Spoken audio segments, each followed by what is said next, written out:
अस्सलाम वालेकुम, मेरा नाम है जहाज़ हाशमी और ये है हवाल H6 HEV 2023 मॉडल और ये पाकिस्तान की पहली हाइब्रिड कार है जो कि लोकली असेंबल हुई है। इस गाड़ी को लेने की बहुत सारी वजह हैं। एक तो यह है कि ये गाड़ी 1,36,00,000 की है और ये प्राइस इस तरह से जस्टिफाइबल है कि अब 1 करोड़ से ऊपर बहुत सारी गाड़ियाँ चली गई हैं। इवन सिविक RS भी अब 1,02,00,000 की है और 1,36,00,000 में ये गाड़ी ऐसी चीज़ें ऑफर करती है जो कि इस कैटेगरी में कोई भी कार ऑफर नहीं करती। प्लस ये गाड़ी हाइब्रिड है। हाइब्रिड होने की वजह से इस गाड़ी की एवरेज कंपनी 25 से 26 तक की क्लेम करती है, जबकि अगर आप ऑन रोड देखें हैं जो लोग यूज़ कर रहे हैं वो 22 से 23 तक की एवरेज इसकी आराम से बताते हैं, जो कि अगेन मेरे ख्याल से एक बड़ी मज़ेदार चीज़ है। और इसके अलावा इसमें फीचर्स भी बहुत सारे आते हैं।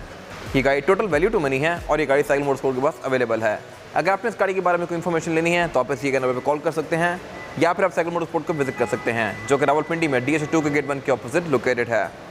साइकिल मोटरस्पोर्ट पर सिर्फ गाड़ियों की बाइंग एंड सेलिंग ही नहीं बल्कि गाड़ियों का काम भी किया जाता है, जैसे कि tints, wraps, ceramic coating, PPF। फिर यहाँ पे गाड़ियों के पार्ट्स भी अवेलेबल हैं, जैसे कि alloy rim, facelifts, headlight, tail light, bumpers etcetera. और इसके अलावा यहाँ पे एक प्रॉपर पेंट बूथ भी अवेलेबल है। सो गाड़ियों के कामों के लिए Cycle Motorsports is the place. और इसके अलावा इस कैटेगरी में यह गाड़ी एक बहुत अच्छा ऑप्शन है। अगर कैटेगरी के लिहाज से देखा जाए तो ओशान भी इस साइज़ की है, फिर ये गाड़ी है फिटिगो प्रो इस साइज़ की है, बट मेरे ख्याल से ये गाड़ी टोटली वर्थ इट है क्योंकि ये गाड़ी हाइब्रिड है। Overall it's a great car and today I am going to review it. Let's have the exterior of this car. ये हवाल H6 HEV का फ्रंट लुक है और ये कंपैरेटिवली सिंपल H6 से थोड़ा डिफरेंट है। H6 में टोटल 3 वेरिएंट्स आते हैं, 1.5 टर्बो, 2.0 टर्बो और फिर ये वाली कार जो कि 1.5 हाइब्रिड और टर्बो है। ये गाड़ियाँ दो टेक्नोलॉजीज कंबाइन करती है जो कि बहुत अच्छी हॉर्स पावर प्रोड्यूस करती हैं और ये मैं आगे कवर करूँगा अभी। फिलहाल अगर बात कीजिए इस गाड़ी के एक्सटीरियर की तो इस गाड़ी की हेडलाइट्स बाइजोन वाली हैं और इसके अलावा नीचे इसमें ये काफ़ी स्लीक सी DRL दी गई है जो कि इंडिकेटर में स्विच करती है, जैसा कि आप देख सकते हैं। और इसके अलावा HEV वाली कार के अंदर इसकी जो ग्रिल है फ्रंट पे ये डिफरेंट आती है। इसमें ग्रिल तो गैलेक्सी दी गई है लेकिन HEV में इसके ये वाले पोर्शंस भी काफ़ी डिफरेंट आते हैं और इसकी ओवरऑल लुक काफ़ी बल्कि सी आती है। इसके अलावा इसमें फॉग लैंप LED में आते हैं और अगर बात की जाए फीचर्स की तो यहाँ पे रडार भी दिया गया है, पार्किंग सेंसर्स भी दिए गए हैं, फ्रंट कैमरा भी दिया गया है और ऊपर भी काफ़ी सारे सेंसर आते हैं। प्लस इस गाड़ी की हेडलाइट्स भी ऑटोमेटिक फीचर के साथ आती हैं और इसमें वाइपर भी रेन सेंसिंग है। तो ये सारे फीचर्स मिलकर इस गाड़ी की राइड को बहुत अच्छा बनाते हैं। और इसके अलावा इसकी लुक भी आप देख सकते हैं काफ़ी जॉइंट आती है। इस प्राइस पॉइंट पर ये गाड़ी काफ़ी अच्छा ऑप्शन है। और अगर बात की जाए साइड प्रोफाइल की तो ये भी इस गाड़ी की as compare to other H6 थोड़ी डिफरेंट है। इस तरह से कि एक तो इसमें रिम थोड़े बड़े आते हैं और एक ग्लॉस ब्लैक में है। इसके अलावा HEV वाली कार के अंदर ये सिल्वर कलर की फ्रेल आती है जो कि अगेन बाकी H6 के अंदर नहीं आती। इसके अलावा यहाँ पे अगर फीचर्स की बात की जाए तो इसके साइड में काफ़ी फीचर रिच हैं, इस तरह से कि ये एडजस्टेबल भी हैं, इनमें ब्लाइंड स्पॉट मॉनिटर भी आते हैं और इनमें कैमरास भी आते हैं जो कि आपको इस गाड़ी का 360 डिग्री व्यू देते हैं और ये मैं भी कवर करूँगा इंटीरियर में जाके। इसके अलावा इस गाड़ी के डोर हैंडल्स के अंदर सॉफ्ट अनलॉक आता है, यानी कि आप इस गाड़ी को यहीं से लॉक अनलॉक कर सकते हैं। और इसके अलावा इसमें क्रोम की फ्रिल्स दी गई हैं, विंडोज़ के आसपास इसमें क्रोम आता है। और इसके अलावा साइज़ में ये गाड़ी क्योंकि एक मिड साइज़ SUV है तो इसमें क्वार्टर ग्लास भी काफ़ी बड़ा आता है और कंपैरेटिवली साइज़ में स्पोर्टेज वगैरह से ज़्यादा बड़ी है। इसके अलावा इसमें रूफ रेल्स भी दी गई हैं सिल्वर कलर की जो कि इसकी लुक में एक अच्छा टच ऐड कर रही हैं। इसके अलावा इसमें ये ओवर फेंडर भी कंटिन्यू करते हैं जो कि इसको एक अच्छी लुक देते हैं। फिर इस गाड़ी में बैक पर पार्किंग सेंसर्स यहाँ तक आते हैं। इसके जो छोटे वेरिएंट्स हैं ये 1.5 वाला वेरिएंट देखते हैं अगर आप तो उसमें पार्किंग सेंसर्स 4 आते हैं, फ्रंट पे भी और बैक पे भी 4 आते हैं, जबकि इस गाड़ी में फ्रंट और बैक दोनों पे 6 पार्किंग सेंसर्स दिए गए हैं, यानी कि ये गाड़ी यहाँ तक इंडिकेट करती है। अगर यहाँ पे कोई चीज़ होती है ये गाड़ी मीटर में इंडिकेट करेगी कि बैक पे कोई ऑब्स्टिकल है। और अगर बात कीजिए इस गाड़ी के रेयर एंड की तो ये भी मेरे ख्याल से इस कैटेगरी में सबसे बेस्ट है। एक तो इस गाड़ी की अगर बात कीजिए टेल लाइट की तो इसमें फुल LED बार कंटिन्यू करता है पूरी ही ट्रंक के अंदर, जो कि इस गाड़ी को एक इलेक्ट्रिक कार जैसी लुक देता है। और ये गाड़ी है भी इलेक्ट्रिक बेस्ड काइंड ऑफ, ये हाइब्रिड है और क्योंकि ये गाड़ी हाइब्रिड है तो इसके बैक पे HEV का बैच दिया गया है जो कि बाकी गाड़ियों में नहीं आता। इसके अलावा यहाँ पे फीचर भी बहुत सारे आते हैं बैक पे। एक तो इसमें पार्किंग सेंसर्स आते हैं, इसके बाद इस गाड़ी का टेल गेट जो है ये ऑटोमेटिक है, इसको आप की से अनलॉक कर सकते हैं। और इसके अलावा इसमें किक अनलॉकर भी आता है, प्लस यहाँ पे एक रिलीज़ भी दिया गया है और इस गाड़ी का ट्रंक ऑटोमेटिकली ओपन होता है लाइक दिस। फिर ये इस गाड़ी की ट्रंक कैपेसिटी जो कि अगेन बहुत स्पेशियस है, यहाँ पे 5-6 लोगों का सामान आसानी से आ सकता है।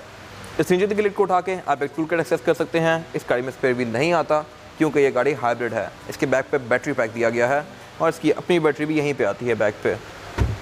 इसके अलावा इसके जो रेयर बेंचेस हैं ये 60-40 के स्प्लिट के साथ हैं, इनको आप फोल्ड करके इस गाड़ी की ट्रंक कैपेसिटी को और ज़्यादा खुला बना सकते हैं।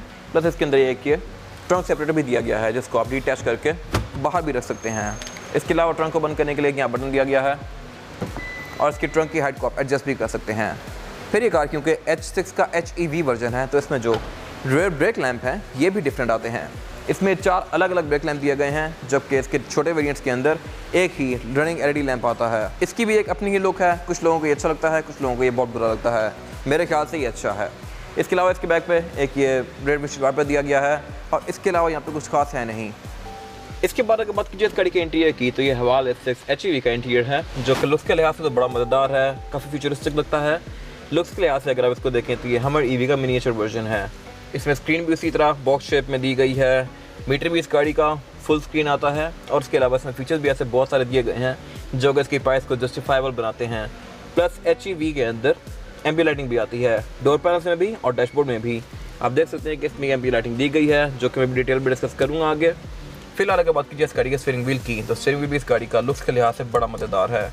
इसके लेफ्ट स्पोक जो कंट्रोल दिए गए हैं ये मल्टीमीडिया सिस्टम के हैं और राइट स्पोक से आप इस गाड़ी के MID डिस्प्ले के बीच में नेविगेट कर सकते हैं। इसके अलावा एयरबैग्स भी इस गाड़ी में 8 आते हैं, एक स्टीयरिंग व्हील में, एक डैशबोर्ड में, फिर पिलर्स में और सीट्स के साइड पर। इसके अलावा अगर बात कीजिए इस गाड़ी के मीटर की, तो मीटर भी लुक्स के लिहाज से इस गाड़ी का काफ़ी मज़ेदार है। ये पूरी स्क्रीन है, लेकिन साइज़ में ये कंपैरेटिवली जुलियन से थोड़ा सा छोटा है, बट चलिए आपको इस गाड़ी की बहुत सारी चीज़ें शो करवाता है, जैसे कि स्पीड, एवरेज किलोमीटर पर लीटर, ट्रिप्स वगैरह सारा कुछ। मल्टीमीडिया स्क्रीन में जाकर अगर आप सेटिंग्स में जाएँ तो यहाँ पे एक ऑप्शन दिया हुआ है थीम्स का, जिससे आप इसकी थीम्स को भी चेंज कर सकते हैं लाइक दिस। तो ये तो हो गया मीटर। इसके अलावा डैशबोर्ड भी इस गाड़ी का बहुत सारे डिफरेंट लेयर्स के अंदर है और HEV के अंदर हेड्स अप डिस्प्ले भी आता है। ये अगेन मेरे खास एक मजे की चीज़ है, ये गाड़ी आपको विंड स्क्रीन के अंदर इसकी स्पीड वगैरह शो करवाती है। इसके अलावा ये specific car camel brown with black है। इसमें 2 और कलर ऑफर होते हैं, ब्लैक ऑन ब्लैक और रेड ऑन ब्लैक। तो ये 3 कलर ऑफर होती हैं, जो कि अगेन मेरे ख्याल से एक अच्छी चीज़ है। और इसके अलावा इसके सेंटर में एक ये बहुत मैसिव मल्टीमीडिया स्क्रीन दी गई है, ये 12.3 इंचज़ की है। इसमें बहुत सारी चीज़ें आती हैं इस गाड़ी की, लेकिन ये स्पेसिफिक कार की उनका हाइब्रिड है, तो यहाँ पे आपको हाइब्रिड की स्टैट्स भी शो होती हैं। इसके अलावा क्लाइमेट कंट्रोल इस गाड़ी में डुअल जोन आता है, तो इसकी भी सेटिंग्स यहीं पे दी गई हैं। इसको आप यहाँ से ऑन ऑफ कर सकते हैं और उसके अलावा इसकी भी आप थीम्स को चेंज कर सकते हैं। इसके अलावा सेटिंग्स में जाके आप इस गाड़ी के बहुत सारे फंक्शंस को ऑन या ऑफ कर सकते हैं और इसमें एंड्रॉइड ऑटो और एप्पल कारप्ले दोनों आता है। अगेन ये मेरे ख्याल से एक बड़ी मजे की चीज़ है। इसके अलावा एयरबैग इस गाड़ी में 4 फ्रंट पे दिए गए हैं और 2 बैक पे दिए गए हैं और इसमें डैशबोर्ड के इस वाले एरिया के ऊपर एम्बिएंट लाइटिंग भी दी गई है, जो कि आप ये देख सकते हैं। ये एक मैट्रिक्स सा पैटर्न बनाती है, जो कि इसको काफ़ी अच्छी लुक देता है। और इसी नीचे यहाँ पे कुछ फिजिकल बटन दिए गए हैं, जैसे कि AC ऑन ऑफ करने के, हेडर लाइट का बटन, हेडर साइन भी इसमें ब्लिंक करता है। और इसके अलावा एक और बटन यहाँ पे दिया गया है, जो कि इसके 360 डिग्री कैमरास का है। यहाँ से आप इसके 360 डिग्री कैमरास को ऑन कर सकते हैं और ये आपको इस गाड़ी के बहुत सारे डिफरेंट व्यू देते हैं, जैसे कि top down view, side views, और इनको आप अपनी मर्जी के लिहाज से चेंज भी कर सकते हैं। फिर यहाँ से आप इसकी स्क्रीन को भी ऑन ऑफ कर सकते हैं और उसके अलावा उससे नीचे यहाँ पे इस गाड़ी का वायरलेस चार्जर दिया गया है। फिर उसके पीछे यहाँ पे इस गाड़ी का गियर लेवल दिया गया है। गियर इस गाड़ी में इलेक्ट्रॉनिक आता है और ये रोटरी शेप में है। ऐसे ही गियर लेवल रेंज रोवर में आता होता है। इसको आप P/R/N/D के बीच में स्विच कर सकते हैं और पार्किंग करने के लिए इस पर प्रॉपर बटन दिया गया है, जिसको प्रेस करके आप इस गाड़ी को पार्क में ले आएंगे। H6 HEV के अंदर पैडल शिफ्टर्स नहीं आते, इसके छोटे वर्जन में पैडल शिफ्टर्स ऑफर होते हैं 2.0 वाले में, जो कि मेरे ख्याल से इस गाड़ी में तो अच्छी बात थी, बट नहीं दिए गए। और उसके अलावा इसके स्टीयरिंग व्हील के पीछे क्रूज कंट्रोल भी दिया गया है। इस स्पेसिफिक कार में ये अडॉप्टिव है, यानी कि आप इसकी स्पीड को भी कम ज़्यादा कर सकते हैं और डिस्टेंस को भी कम ज़्यादा कर सकते हैं। और उसके अलावा उससे पीछे इसकी पार्किंग भी दी गई है, जो कि इलेक्ट्रॉनिक है। सेंटर कंसोल दिया गया है, जो कि काफ़ी स्पेशियस है। और उसके अलावा अगर बात कीजिए इसकी सीट्स की, तो सीट इस गाड़ी की डुअल कॉम्बिनेशन में है और अगेन ये भी बहुत सारे डिफरेंट लेयर्स के अंदर हैं, जो कि काफ़ी अच्छी लुक दे रही है। और ये दोनों ही सीट्स इलेक्ट्रॉनिकली एडजस्टेबल हैं, जो कि अगेन मेरे ख्याल से एक अच्छी चीज़ है। इसके अलावा इसके ये बाकी ड्रॉर वगैरह दी गई है, सब यूजुअल स्टफ़ है। स्पीकर्स गाड़ी बहुत सारे आते हैं, 4 स्पीकर डोर में, फिर 4 ट्वीटर्स आते हैं इसमें। और उसके अलावा ये इस गाड़ी का यूनिक सेलिंग पॉइंट इसकी पैनोरामिक रूफ, इसमें पैनोरामिक रूफ भी दी गई है और ये गाड़ी साइज में स्पोर्टेज वगैरह से ज़्यादा बड़ी है, तो केबिन के लिहाज से ये ज़्यादा स्पेशियस है। इसके अलावा केबिन लाइट्स गाड़ी में LED में आती हैं, रिव्यू मिरर इसका ऑटो डिमिंग वाला है। और इसके अलावा इसके वैनिटी मिरर के अंदर भी लाइट्स आती हैं, जो कि अगेन मेरे ख्याल से एक अच्छी चीज़ है। इसके बाद अगर बात कीजिए इस गाड़ी में रेयर पैसेंजर की सीटिंग कैपेसिटी की, तो ये भी बैक पर बहुत ज़्यादा स्पेशियस है। मेरे पास यहाँ पे लेग रूम का भी कोई इशू नहीं है और हेड रूम का भी। ये गाड़ी कंपैरेटिवली स्पोर्टेज वगैरह से ज़्यादा बड़ी है साइज़ में, तो यहाँ पे 3 लोग बहुत आसानी से बैठ सकते हैं। 4 लोग आना चाहे तो वो भी आ जाएंगे, लेकिन फिर ज़्यादा कंफर्टेबल नहीं होंगे। इसके अलावा बैक पे यहाँ पे 2 चार्जिंग आउटलेट भी दिए गए हैं रेयर पैसेंजर्स के लिए, 2 एयरवेंट्स भी दिए गए हैं और उसके अलावा इसमें पैनोरामिक रूफ भी दी गई है, जो कि रेयर पैसेंजर का व्यू काफ़ी अच्छा बनाती है। फिर यहाँ पे एक सेंटर को भी दिया गया है सेंटर में, जिसको निकाल के आप 2 का फोटो एक्सेस कर सकते हैं इसमें से। और उसके अलावा इसके रेयर डोर्स में भी स्पीकर आते हैं और ट्विटर भी आते हैं, जो कि अगेन मेरे ख्याल से एक अच्छी चीज़ है। फिर बैक पे यहाँ पे कर्टन एयरबैग्स भी दिए गए हैं, साइड पे यहाँ पे रेडिंग लाइट्स दी गई हैं, जो कि एक ट्रांजिशन के इफेक्ट के साथ ऑन या ऑफ होती हैं।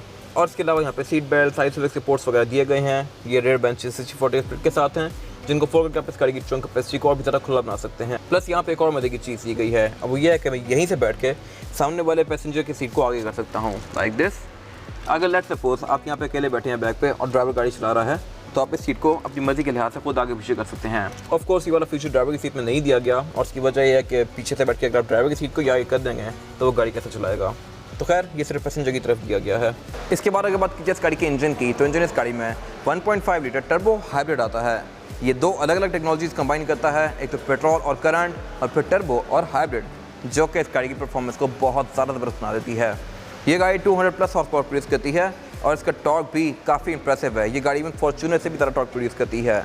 इसके एग्जैक्ट फिगर्स आपको यहाँ पर ये शो हो रहे हैं। और इसके अलावा ये गाड़ी क्योंकि टर्बो और हाइब्रिड दोनों हैं, तो इसकी एवरेज भी बहुत अच्छी है। कंपनी क्लेम करती है कि ये गाड़ी आपको 25-26 की एवरेज आराम से दे सकती है, लेकिन ऑन ग्राउंड रियलिटी अगर देखी जाए तो ये गाड़ी आपको 22-23 तक की एवरेज विद सिटी आराम से दे सकती है, और लॉन्ग पर ये गाड़ी आपको 18-17 तक की दे सकती है, जो कि मेरे ख्याल से एक अच्छी एवरेज है इस बॉडी साइज़ की गाड़ी के लिहाज से। और इसके अलावा इसमें ABS, ट्रैक्शन कंट्रोल, हर ऐसी चीज़ आती है जो कि इसकी राइड को अच्छा बनाती है। प्लस अगर बात की जाए हाइब्रिड की ड्यूरेबिलिटी की, इसकी बैटरी की वारंटी कंपनी 8 साल या 1,60,000 किलोमीटर क्लेम करती है, यानी कि गाड़ी 1.5 लाख प्लस चल जाने के बाद भी वारंटी में होगी। तो अगेन मेरे ख्याल से एक बड़ी मज़े की चीज़ है। इसके अलावा इस गाड़ी के बोनट के अंदर इंसुलेशन दी गई है। ये बोनट स्टैंड से ओपन होता है, अगर ये हार्डवेयर से ओपन होता है तो मेरे ख्याल से अच्छी बात थी। इसके अलावा इस गाड़ी में जो इलेक्ट्रिकल वायरिंग है ये बॉश की आती है, जो कि इसका प्लस पॉइंट है। ट्रांसमिशन इस गाड़ी में 10 स्पीड आती है, क्योंकि ये गाड़ी हाइब्रिड है। इसका गेयर भी कंपैरेटिवली सिंपल S6 से थोड़ा डिफरेंट होता है।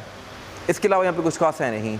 इसके बाद अगर बात की जाए इसके टायर साइज़ की, तो टायर साइज़ जो होता है H6 HEV में ये है 225, 55 और 19। इसमें 19 इंचज़ का रिम दिया गया है। And for your information, land cruiser V8 या फोर्ड वगैरह में भी रिम 20 इंचज़ के आते हैं F-150 में, जबकि इस गाड़ी में 19 इंच दिया गया है, सिर्फ 1 इंच छोटा। ये टायर और रिम काफ़ी मैसिव है। और इसके अलावा टायर इस गाड़ी में हैंकॉक का आता है, जो कि एक अच्छा टायर है और आपको 50-60 हज़ार किलोमीटर तक एक बहुत अच्छी राइड प्रोवाइड करेगा। फिर हैवाल S6 के अंदर 3 अलग अलग वेरिएंट्स आते हैं और तीनों में अलग अलग रिम्स दिए गए हैं।